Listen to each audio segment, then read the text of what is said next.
Durant 20 ans, j'ai vécu avec un pied dans le monde et l'autre dans l'Église. À cette époque, j'ai transgressé les 10 commandements alors que je me disais chrétienne. À cela vinrent s'ajouter des expériences sexuelles et perverses, ainsi que de l'occultisme. Mon mari m'était de plus en plus infidèle. Alors, ma réaction fut d'en venir à la sorcellerie, pour lui souhaiter un accident, une maladie. J'ai même été jusqu'à lui souhaiter la mort. Qui sème le vent récolte la tempête.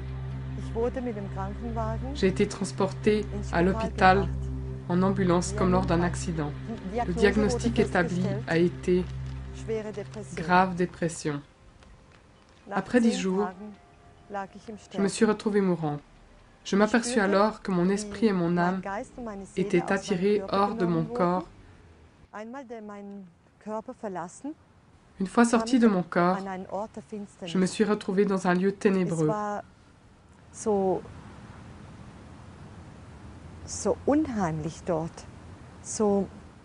C'était si affreux, si sombre.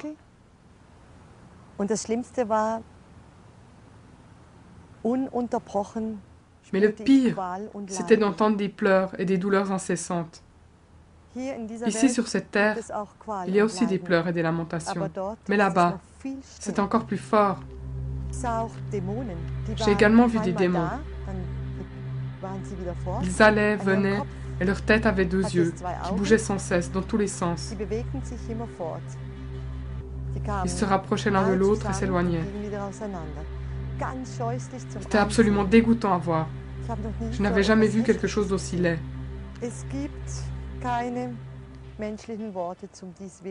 Il n'existe aucun mot humain pour décrire cet endroit horrible.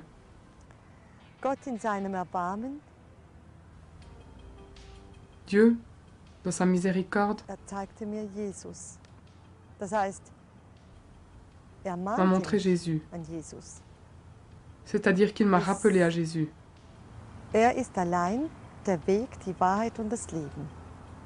Lui seul est le chemin, la vérité et la vie. Nul ne vient au Père que par lui.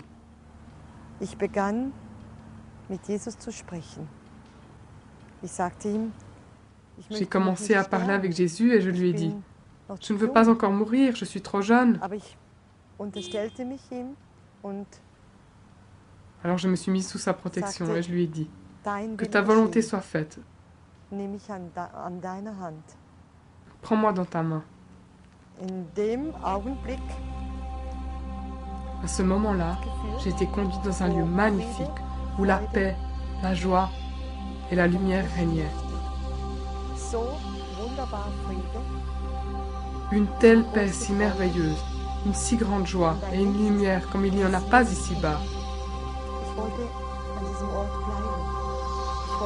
Je voulais rester dans cet endroit. Je ne voulais pas retourner dans mon corps.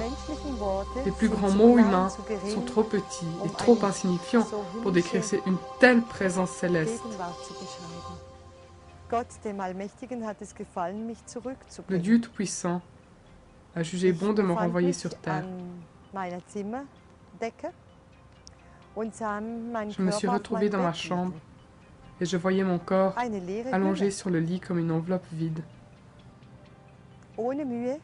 Sans effort, je suis revenue dans cette enveloppe. Le tout a duré environ 4 minutes. D'aujourd'hui, l'expérience d'une nouvelle naissance par la foi en Jésus-Christ.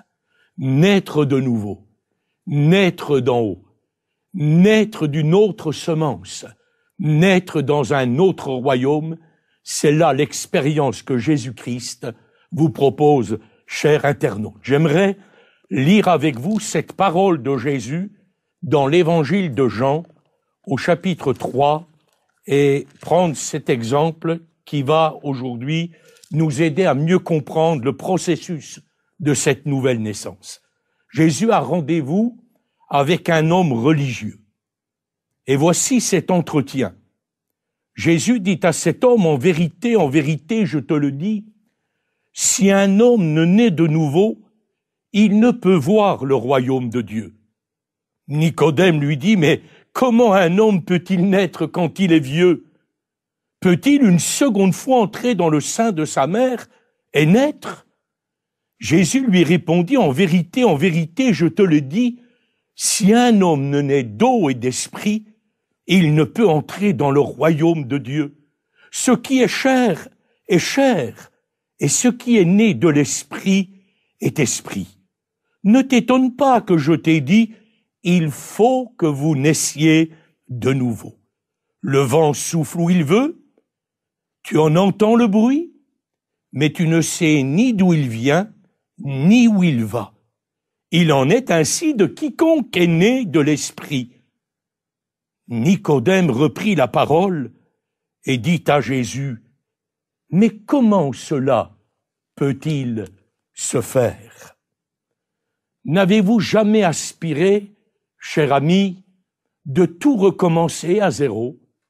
N'avez-vous jamais aspiré au plus profond de votre cœur de tourner la page, de tout effacer, peut-être de déchirer le brouillon qu'a été jusqu'à aujourd'hui votre vie et de pouvoir tout réécrire comme une page blanche qui s'offre à vous, de vivre différemment, malgré peut-être un certain succès de votre existence.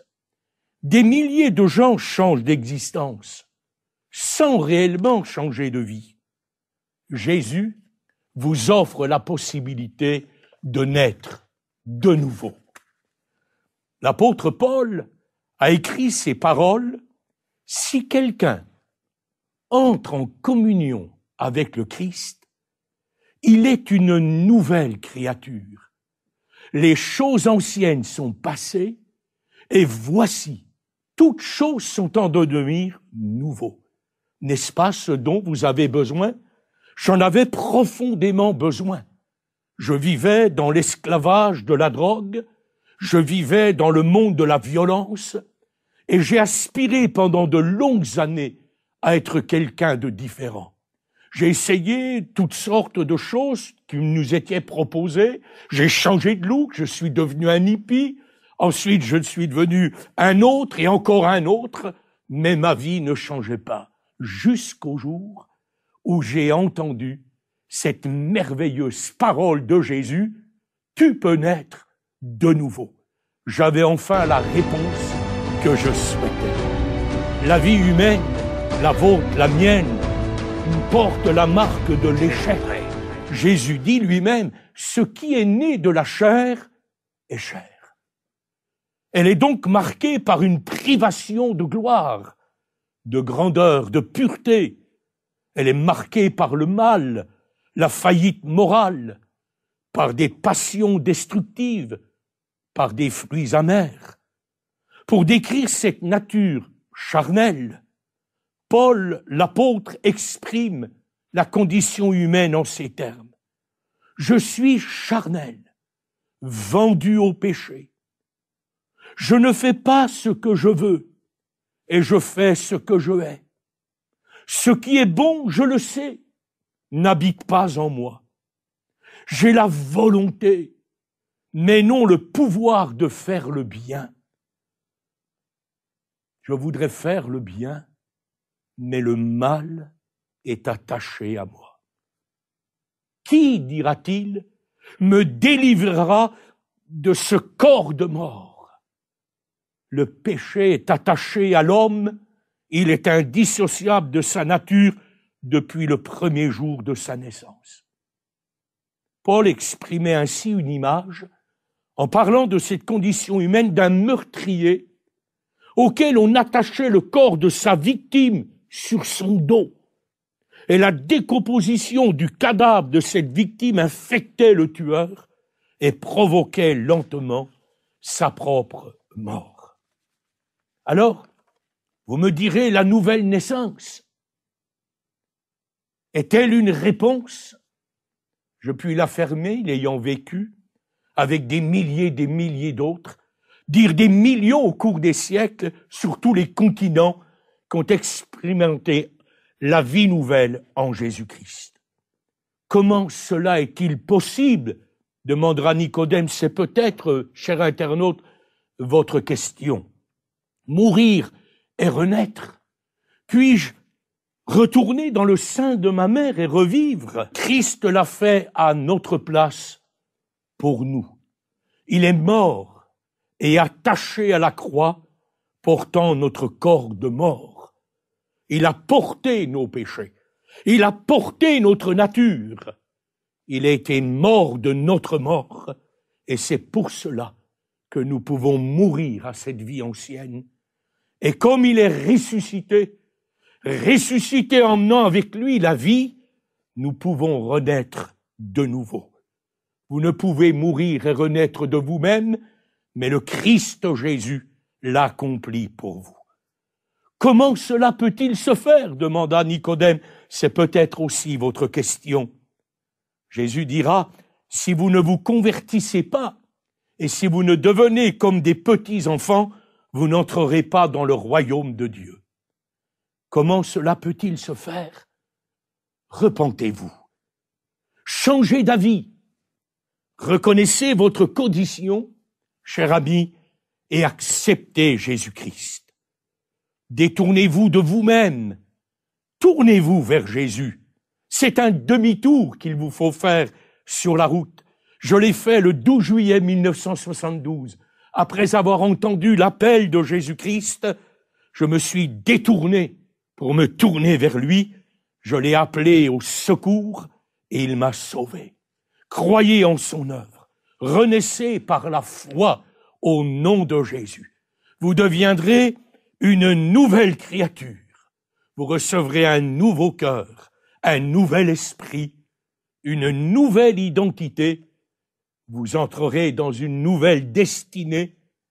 Et j'aimerais vous dire, cher ami, aujourd'hui, le miracle est aussi pour vous. Aujourd'hui, vous devez naître de nouveau pour entrer dans le royaume de Dieu. Pour moi, ça s'est passé, je le disais tout à l'heure, le 12 juillet 1972. J'étais errant dans ce monde. J'avais envie de mourir.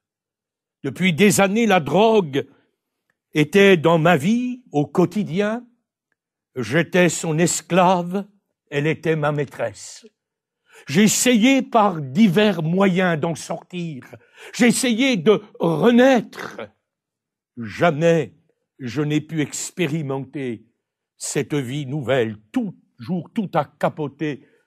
J'étais là, lié, retombant, faisant surface, replongeant, jusqu'au jour où dans la rue, j'ai entendu l'évangile de Jésus-Christ. Au début, j'étais révolté, cher ami, comme peut-être vous l'êtes aujourd'hui.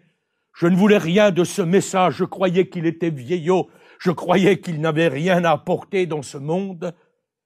J'ai été attentif à cette parole qui a touché mon cœur.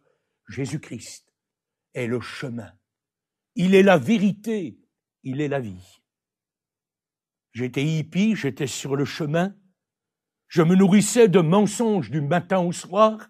Ma vie n'était qu'un artifice et je n'avais pas la vie, car depuis l'enfance, j'avais côtoyé la mort. J'ai reçu une invitation et quelques jours plus tard, je me suis rendu au lieu de rendez-vous et là, j'ai entendu pour la première fois l'histoire de Jésus. Oh, je croyais que Jésus était un être qui ressemblait, pardonnez-moi, à Batman, habillé tout en noir, une petite collerette blanche. Non, j'ai appris de Jésus qu'il était le Seigneur, celui qui est venu pour sauver, guérir, délivrer, celui qui aimait les pécheurs, celui qui apportait la vie nouvelle. J'ai été attentif à ce message et ce soir-là, j'ai craqué devant lui. Je lui ai dit tout ce que je ressentais au plus profond de moi. J'ai aspiré à ce qu'il entre dans ma vie et qu'il me fasse naître de nouveau. Aujourd'hui, je n'ai que 38 ans, car ça fait 38 ans que je suis né de lui. Et je peux affirmer que si quelqu'un entre en communion avec le Christ, il est vraiment une nouvelle créature. Les choses anciennes sont passées. Oh, tous mes esclavages ont été détruits. Toutes mes passions se sont trouvées vaincues par le Fils de Dieu. J'ai commencé à aimer la vie. J'ai commencé aussi à aimer une jeune fille. Ma vie a changé entièrement et je suis devenu, par la grâce de Dieu, un ami de ceux que je haïssais. Je suis devenu, comme disait notre ami Éric Sellerier tout à l'heure, un berger pour soigner ceux qui ont des besoins aujourd'hui dans la vie. Vous pouvez faire cette merveilleuse expérience, cher ami. J'aimerais que vous la fassiez aujourd'hui, maintenant, que vous ne tardiez plus, que vous ne restiez plus dans le flou, dans le vague, dans l'incertitude, mais que vous puissiez dire « c'en est assez, c'est fini, je ne veux plus de cette vie, je ne veux plus la raccommoder, je ne veux plus essayer encore et encore pour retomber toujours plus bas. Je voudrais accepter Jésus-Christ dans ma vie, celui qui est mort pour moi et ressuscité pour moi. Je veux accepter de naître de nouveau. Aujourd'hui, vous pouvez, je dirais même, vous devez faire cette merveilleuse expérience, car Jésus vous attend, cher ami, pour la conclure avec vous. Nous allons prier Dieu. Si vous acceptez Jésus-Christ, cliquez sur le bouton qui est au bord de l'écran. N'hésitez pas, tournez-vous vers lui. Il connaît votre cœur. Il sait ce dont vous avez besoin. Il a un avenir nouveau pour vous, comme il en a eu un pour moi et pour des millions d'autres. Entrez dans le cortège de tous ceux qui peuvent dire « Je suis né de nouveau. J'ai la vie en Jésus-Christ. » Prions le Seigneur. Nous sommes devant toi parce que tu es celui qui veut que tous les hommes soient sauvés. Sur la croix du Calvaire, tu as porté toute notre faillite. Tu as porté tout notre échec. Tu as porté toute notre mort. Seigneur, pour que nous puissions mourir à cette vie qui nous détruit, à cette vie qui ne mène nulle part, à cette vie qui n'a point d'issue. Seigneur, pour que nous puissions renaître avec toi à la vie nouvelle. Seigneur, tu es le Christ qui est mort et ressuscité. Seigneur, tu as pris notre mort et tu nous donnes ta vie. Je te prie pour nos chers internautes aujourd'hui, pour celle qui veut t'accepter comme son sauveur. Et Seigneur, faire de toi, Seigneur, sa résurrection. Seigneur, quelle que soit leur vie, leurs conditions, Seigneur, tu as entraîné dans ta mort tout ce qui les a détruits jusqu'à aujourd'hui. Et par ta résurrection, Seigneur, tu leur donnes cette vie entièrement nouvelle, fondée sur cette merveilleuse relation avec toi. Je te prie donc de les bénir maintenant, Seigneur, quelles que soient leurs conditions, quels que soient leurs besoins. C'est notre prière, notre Père, dans le nom de Jésus-Christ. Amen.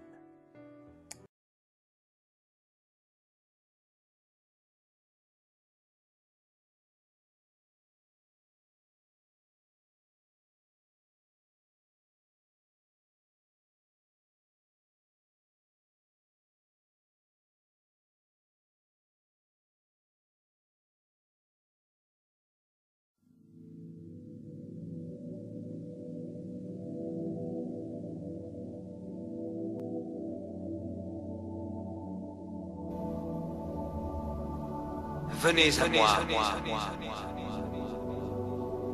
vous tous qui êtes fatigués et chargés, et je vous donnerai le repos. Venez, venez, venez, venez.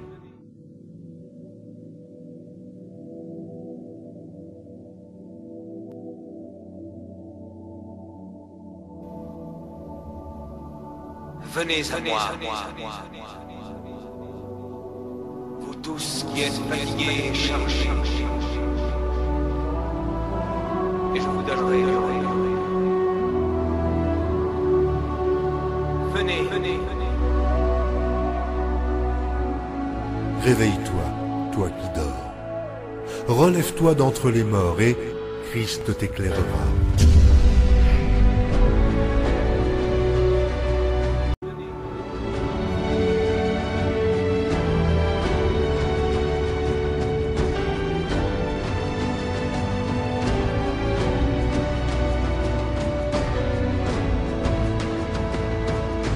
Tenez-vous prêts.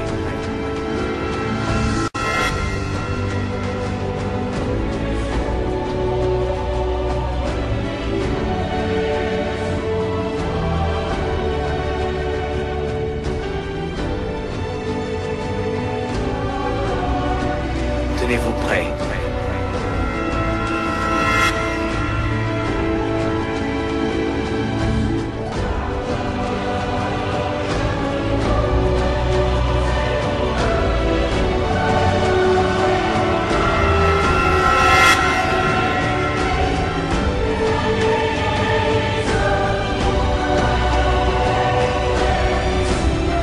Tenez-vous prêts. Le royaume des cieux arrive.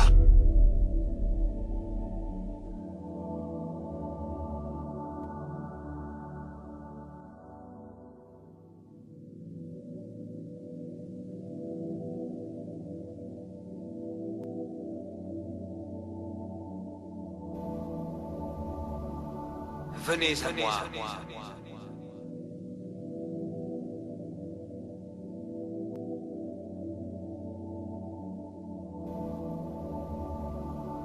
Venez à moi. Vous tous qui êtes fatigués et chargés, et je vous donnerai le repos. Venez. Réveille-toi, toi qui dors. Relève-toi d'entre les morts et Christ t'éclairera.